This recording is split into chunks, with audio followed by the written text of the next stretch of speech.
Nós vamos nesta manhã meditar em uma palavra que nós encontramos em Evangelho de Lucas, no capítulo 13, e o verso 10 ao 13.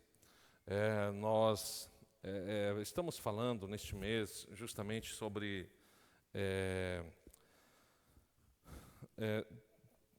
esse mês que nós estamos relembrando as doenças psicossomáticas, depressão, ansiedade.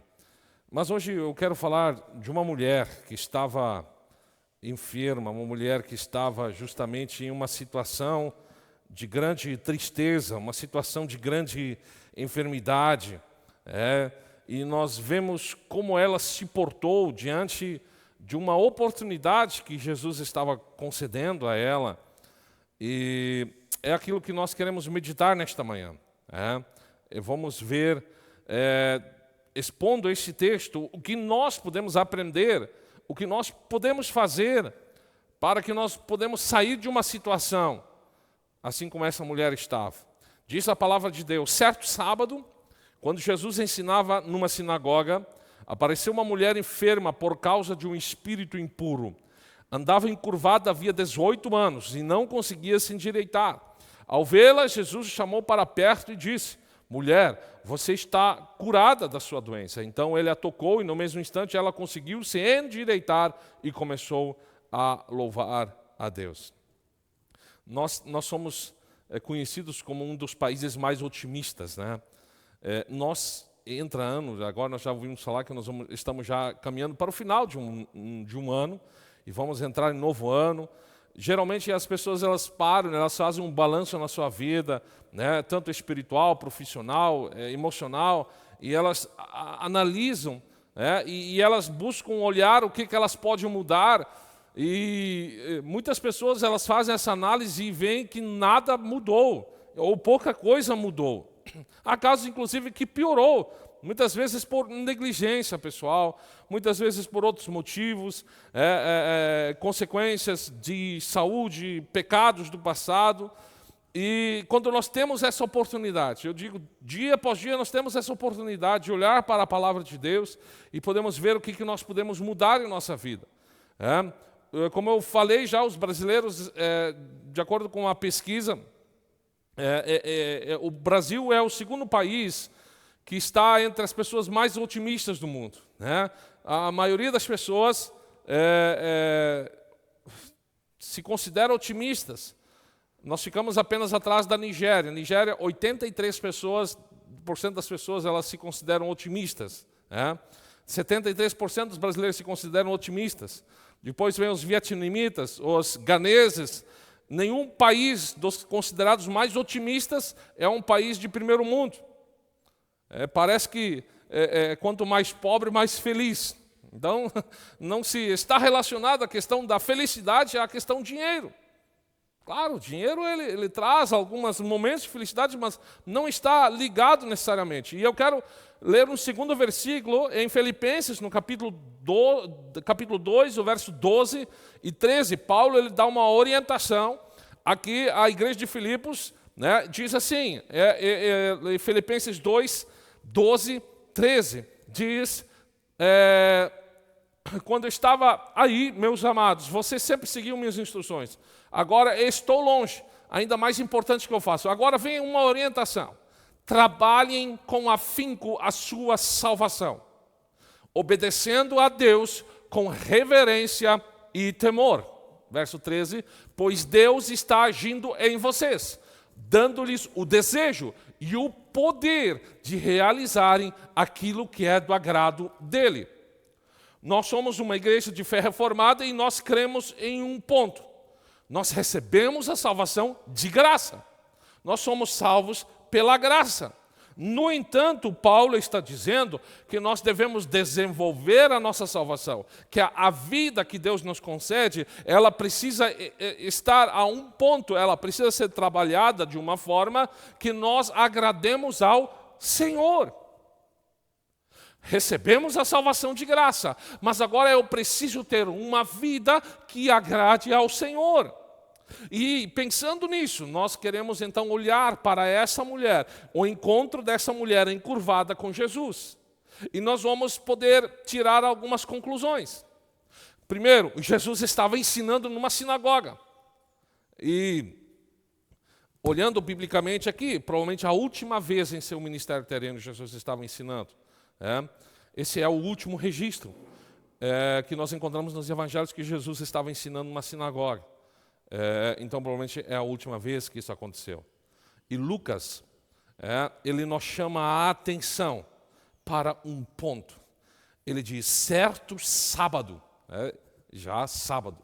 Para os judeus, para o povo israelita, isso já era um problema. Sábado, certo sábado, quando Jesus ensinava numa sinagoga, apareceu uma mulher. Note bem, apareceu uma mulher enferma por causa de um espírito imundo. Ela andava encurvada, havia 18 anos e não conseguia se endireitar. Então, se nós olharmos no grego, eu sei que quando nós falamos em grego e hebraico, isso não interessa. Ok, mas vamos falar mesmo assim. No grego, não existe o verbo aparecer. O verbo aparecer, ele não existe e justamente Lucas, ele omite esse ponto, mas o original seria, eis uma mulher, Então, Jesus estava se ensinando numa sinagoga, e eis aí uma mulher que tinha um espírito imundo. A tradução correta, a palavra deveria ser aqui, behold, eis aqui, eis aí uma mulher. Mas Lucas, quando ele escreve esse evangelho, ele queria fazer menção que apareceu uma mulher. Porque a mulher, geralmente, ela era alguém esquecido em meio à sociedade. E Lucas, ele diz que, em primeiro lugar, essa mulher, ela estava sob a influência de um demônio, de um espírito impuro, ou um espírito de enfermidade, dizem outras traduções. Possesso ela não estava, pois ela conseguia ir e vir. Também ela conseguia controlar os seus atos, senão ela não estaria ali. Uma pessoa possessa, ela não responde pelos seus atos, mas essa mulher, ela estava sob a influência de um espírito imundo. Nem por isso, não estava possesso, não, mas o espírito de enfermidade, o espírito imundo, como diz a palavra, o espírito impuro, ele causava essa influência, e isso lhe causava essa enfermidade. Ela, há 18 anos, ela andava encurvada, e isso drenava as forças dela, isso roubava as forças dela. 18 anos. E ela não conseguia se endireitar. São 18 anos de sofrimento. Não são 18 minutos nem 18 dias. 18 anos de sofrimento. Provavelmente, e essa é a verdade, ela vivia com dores insuportáveis. Ela convivia isso há 18 anos. Ela não conseguia andar reta. Ela padecia dessa enfermidade. Nós poderíamos tentar achar um nome para essa doença. Mas nós poderíamos, quem sabe, dizer que isso era uma espondilite degenerativa que fazia, isso afetava toda a coluna dela, e isso fazia com que ela andava encurvada, mas essa dor que isso causava, ela não somente afetava as costas, mas ela afetava todos os quadris, joelhos, ombros. Imagina você andar encurvada, eu não sei qual a proporção, mas ela andava encurvada 18 anos. Isso compromete todo o corpo dela. Então as dores que ela sofria eram insuportáveis. E o pior de tudo, ela há 18 anos, vocês acham que ela não tentou de alguma maneira corrigir esse problema? Mas há 18 anos ela não conseguia se endireitar, diz a palavra de Deus. Ela tentou todos os recursos. Com certeza, medicina, força de vontade, esforço moral, nada de mudança, nada melhora. 18 anos. Mas aí, a Bíblia, ela nos traz uma outra informação num texto mais à frente. Essa mulher, ela era uma mulher de fé. Se você olhar lá no verso 15 e 16, aí os fariseus eles questionaram Jesus e Jesus dá uma resposta para eles. No verso 15 diz: o Senhor, porém, respondeu: hipócritas, todos vocês trabalham no sábado. Os fariseus estavam questionando Jesus por que Jesus havia curado no sábado. Acaso não desamaram no sábado o boi jumento do estábulo e levam dali para lhe dar água? Esta mulher. Por que Jesus fala isso? Esta mulher, vírgula, aí no português sempre que se faz uma vírgula, esta mulher, né, o sujeito da oração, da frase, vírgula, é o quê? É uma filha de Abraão. Quer dizer que ela era uma mulher que tinha uma linhagem, né, era uma mulher que tinha uma mulher de fé. A Bíblia diz que, então, ela foi mantida presa por Satanás durante 18 anos. Não deveria ela ser liberta, mesmo que seja no sábado? E isso é maravilhoso. Essa mulher, ao ver-se curada, diz a palavra de Deus, ela começou a glorificar ao Senhor. E isso irritou o chefe da sinagoga. E o chefe da sinagoga ficou indignado. Você pode ler isso no versículo 14. E é quando o Senhor repreende os da sinagoga e os fariseus lá de uma forma veemente. Essa mulher, ela perdeu o sabor de muitas coisas boas da vida. Nós estamos relembrando neste mês a depressão, a ansiedade, todas as síndromes, todos os pânicos, os medos. Isso faz com que as pessoas percam o sabor da vida. Essa mulher, por causa de uma enfermidade, ela perdeu o sabor da vida.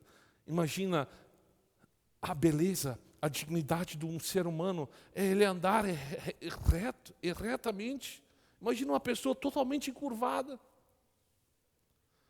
Nós vivemos em meio a uma sociedade tão preconceituosa devido à cor da pele, devido a se é magro, gordo, se é feio, bonito, se é rico ou pobre. Imagina a mulher toda encurvada.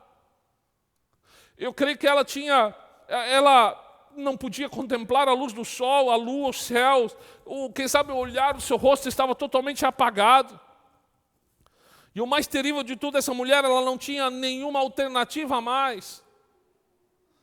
Ela tinha consciência das coisas boas da vida, ela olhava as outras pessoas, mas ela não tinha uma alternativa. Uma pessoa, quem sabe, que está doente psicologicamente, ela se encontra dessa maneira também, ela não consegue ver o sabor, consegue sentir o sabor das coisas boas da vida.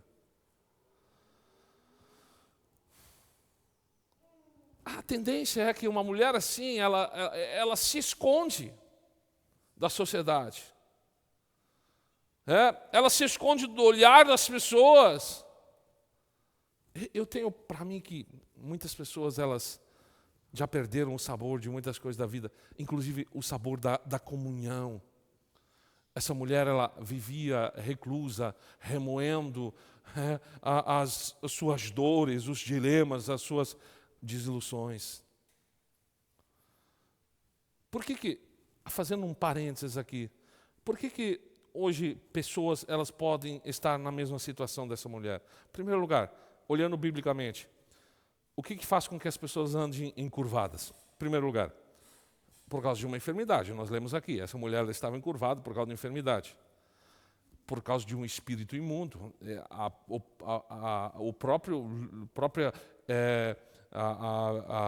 O contexto dessa palavra diz que ela estava encurvada por causa de uma enfermidade, mas automaticamente isso era uma consequência de um espírito impuro. Então, um espírito maligno pode fazer com que as pessoas andem encurvadas.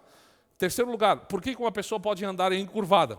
Biblicamente, Salmos 38, verso 6 diz assim: estou encurvado e atormentado, entristecido, ando todo dia de um lado para o outro, meu corpo arde em febre, minha saúde está arruinada, estou exausto e abatido, meus gemidos vêm de um coração angustiado. Se você olhar todo o contexto desses salmos, nós estamos falando que o salmista ele estava vivendo uma situação de pecado, e esse pecado estava causando isso nele, que ele andava encurvado e atormentado, quem sabe não de uma forma literal, mas de uma forma emocional. Ele estava encurvado, ele estava entristecido.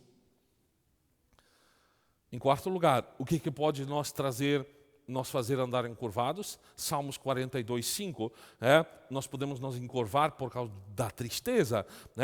Salmos 42, verso 5 diz: meu coração se enche de tristeza, pois me lembro de como eu andava com a multidão de adoradores, frente do cortejo que subia até a casa de Deus, cantando de alegria, dando graças em meio aos sons de uma grande festa. Por que você está tão abatido, a minha alma? Por que está tão triste? Espere em Deus, ainda voltarei a louvá-lo. Meu Salvador é o meu Deus. Agora ando profundamente abatido. A tristeza, ela pode abater as pessoas, ela pode jogar as pessoas no chão, ela pode fazer com que as pessoas andem encurvadas.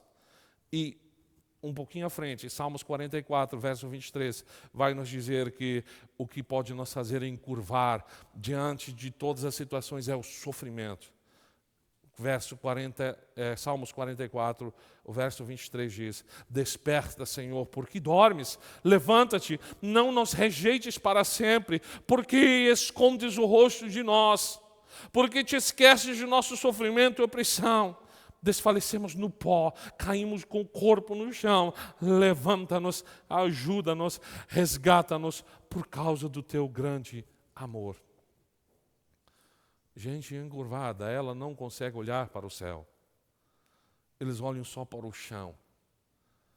Vocês lembram daquele... muitos aqui, quem sabe, têm a experiência de antigamente, no interior, quando se encilhava um cavalo. E quando se botava aquela viseira do lado, hoje acho que nem coloco mais porque deve ser antiético, né? Mas se botava aquele visor no cavalo que justamente ele só olhava numa direção. Claro, botava isso no cavalo para ele não ficar comendo, para ele não se distrair com as coisas que aconteciam do lado. Mas muitas pessoas, elas andam com essa encilha da tristeza, do sofrimento. Elas conseguem somente olhar para uma direção, elas somente conseguem olhar para o chão. E isso acontece muito, demasiadamente demais, dói demais viver dessa maneira, não conseguir ver uma perspectiva de vida. Agora, isso é terrível. Mas eu vejo o segundo passo dessa mulher. Em primeiro lugar, ela estava totalmente encurvada, abatida, triste. Olhamos a perspectiva negativa da vida dessa mulher. Mas olhando agora para o intermediário, o que ela fez em relação a isso? Mudança acontece em nossa vida não num passe de mágica. Não acontece que nem nos filmes da Disney. Não basta apenas o nosso pensamento positivo. Não adianta apenas simpatias, declarações proféticas. Mas nós precisamos ter primeiro a graça de Deus. É isso que Deus nos dá. Deus nos dá a graça dele. Poder para nós vivermos uma vida que agrada a Ele. Hebreus 6,11 vai dizer, Hebreus 6,11, nosso desejo é que vocês continuem a mostrar essa mesma dedicação até o fim, para que tenham plena certeza de sua esperança.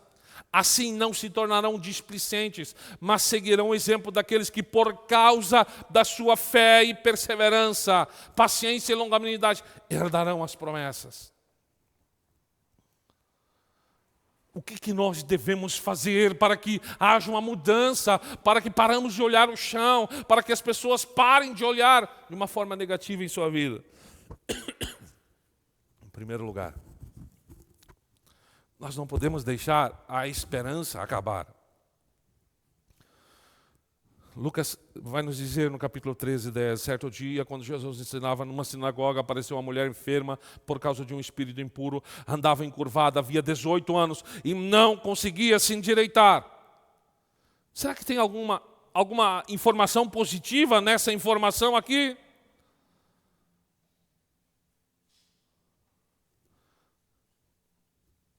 ela não entregou os pontos.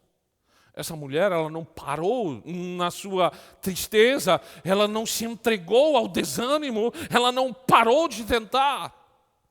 Ela havia 18 anos, ela não conseguia se endireitar. E ela não sabia se de fato aquele dia ela conseguiria, mas ela não parou de tentar.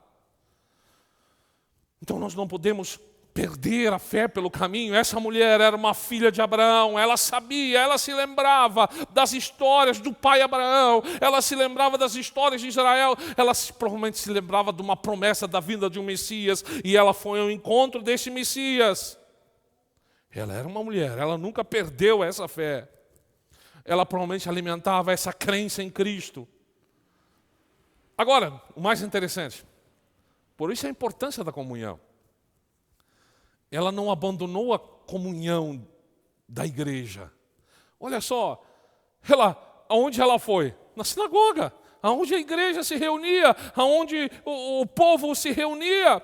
Certo sábado, quando Jesus ensinava na sinagoga, apareceu uma mulher. Ela foi à comunhão, ela não se desligou totalmente, ela não se isolou. Ela sabia, se ela se afastasse da comunhão, os problemas dela não se resolveriam. Ela precisava daquilo, ela precisava da comunhão. Agora, nós pensamos já, quem sabe nós poderíamos pensar, poxa, olha só o que o chefe da sinagoga falou para ela. Jesus, tu curou essa mulher no sábado. Quem sabe muitas pessoas não gostam daquilo que fizemos, o fato de nós estarmos na casa de Deus. Mas nós não podemos olhar para isso, nós precisamos olhar para Deus. Ele é o autor e consumador de nossa fé. Então, a mulher tinha todos os motivos para não ir à igreja.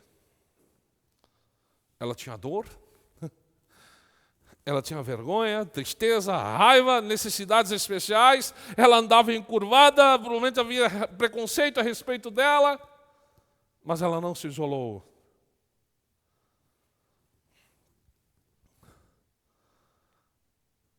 A comunhão da igreja, ela tem este poder de nos curar.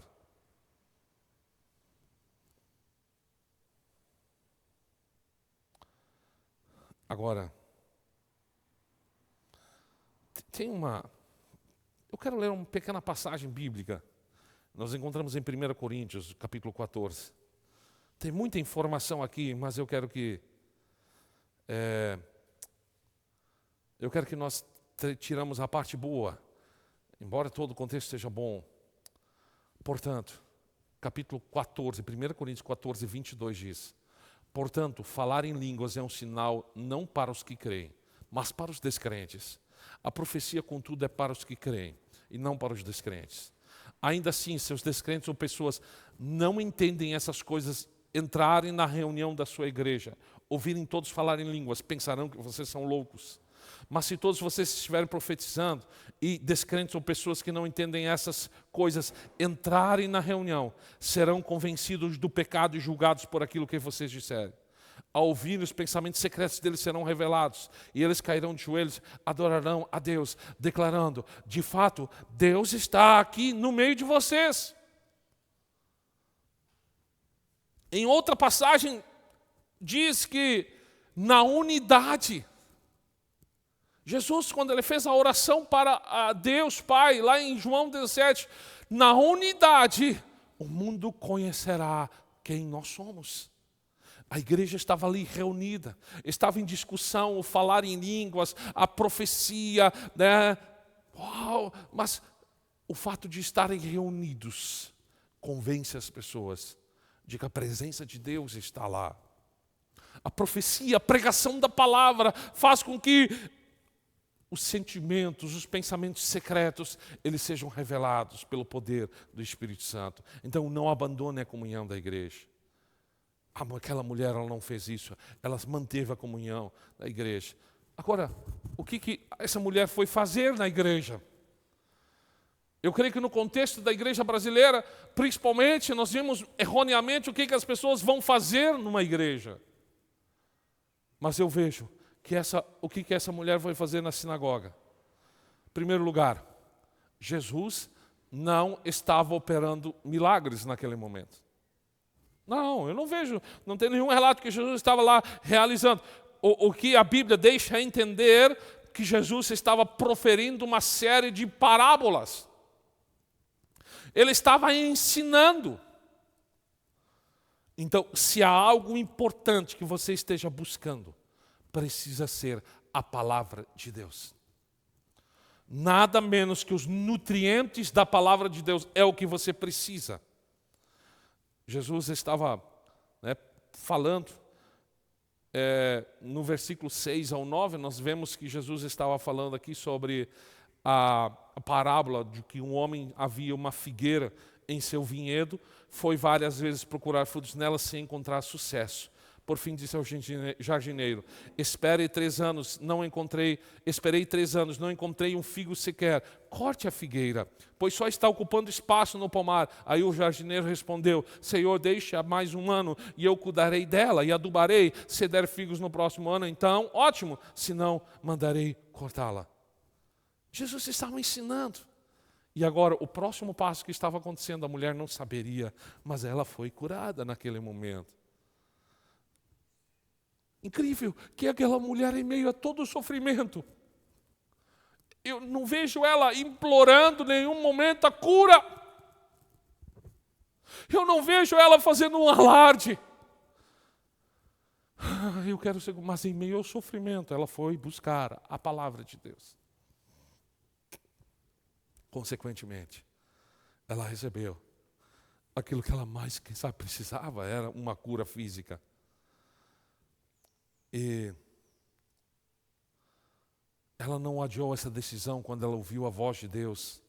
Ao vê-la, Jesus chamou-a para perto. E eu vejo que ela foi: mulher, você está curada da sua doença. Então ele a tocou e ao mesmo tempo ela conseguiu se endireitar e começou a louvar a Deus. Então quando Deus chama, é o momento de nós ouvirmos a voz de Deus e fazermos aquilo que a palavra de Deus nos orienta, aquilo que Deus nos orienta a fazer. Tem situações que o milagre acontece antes das nossas ações. Vocês lembram daquela, quando Jesus ele transformou a água em vinho? Ele mandou os servos derramarem a água nas talhas.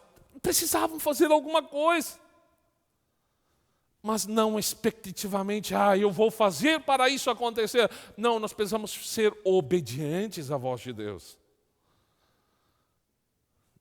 Agora, nós não podemos deixar de celebrar aquela mulher. Ela começou a louvar a Deus. Ela começou a louvar. E aí eu entro para a última parte deste sermão nesta manhã. Primeiro, essa mulher, ela estava totalmente caída no chão. Ela estava totalmente desanimada. Agora ela fez algo. Ela foi até onde Jesus estava. E agora ela recebe a recompensa. E qual deve ser agora a reação dessa recompensa? Exultação, alegria, júbilo. Agora ela não era mais uma mulher encurvada. Agora ela é uma mulher feliz, alegre, exultava o Senhor.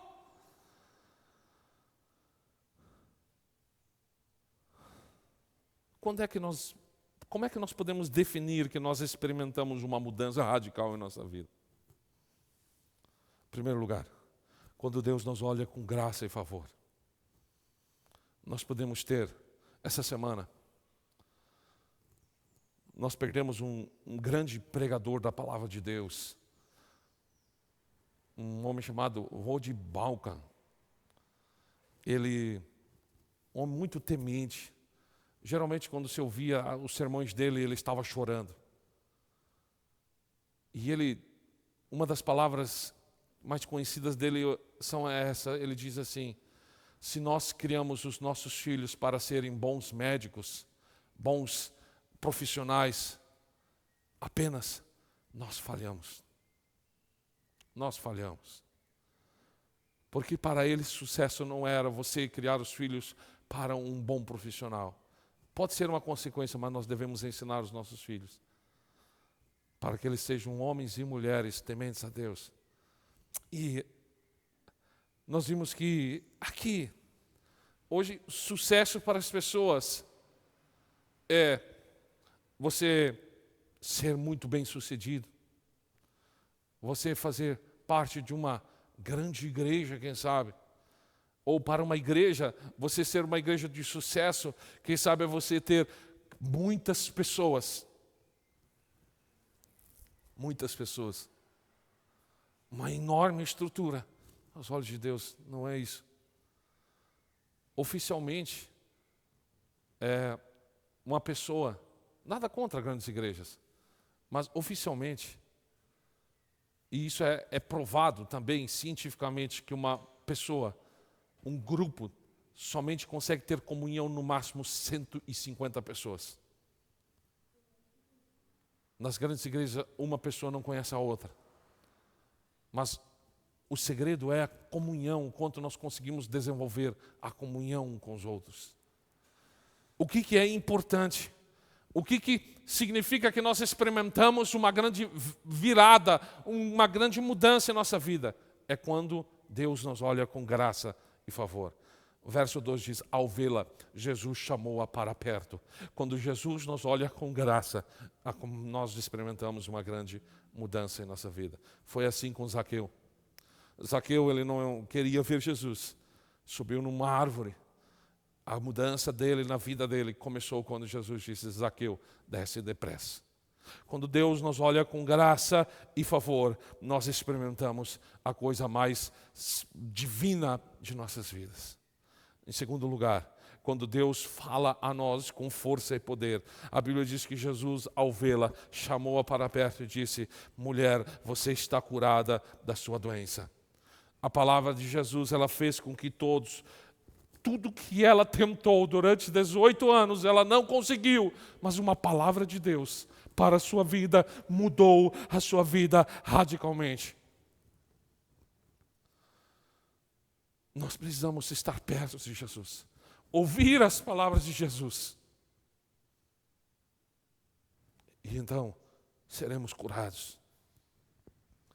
Quando Deus ele nos toca com cuidado e amor, todas as pessoas, quem sabe, a repudiando por causa da sua condição, todas as pessoas a desprezando por causa da sua condição, mas agora Jesus toca ela, então ele a tocou e no mesmo instante ela conseguiu se endireitar, ter essa comunhão, ter esse contato com Jesus. Isso é maravilhoso, só é possível, a santificação, a nossa transformação, ela só é possível quando estivermos em Cristo.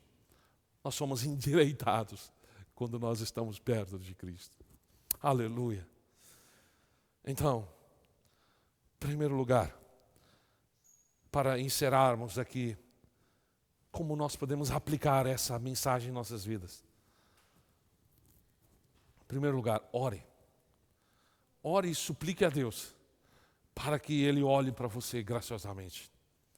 Em segundo lugar, leia a palavra de Deus. Disponha-se a ouvir a voz de Deus. E em terceiro lugar, viva em comunhão. Integre-se à igreja, ao corpo de Cristo. Deixe Deus tocar em você com cuidado e com amor através dos irmãos. É difícil viver em comunhão? Claro que é difícil.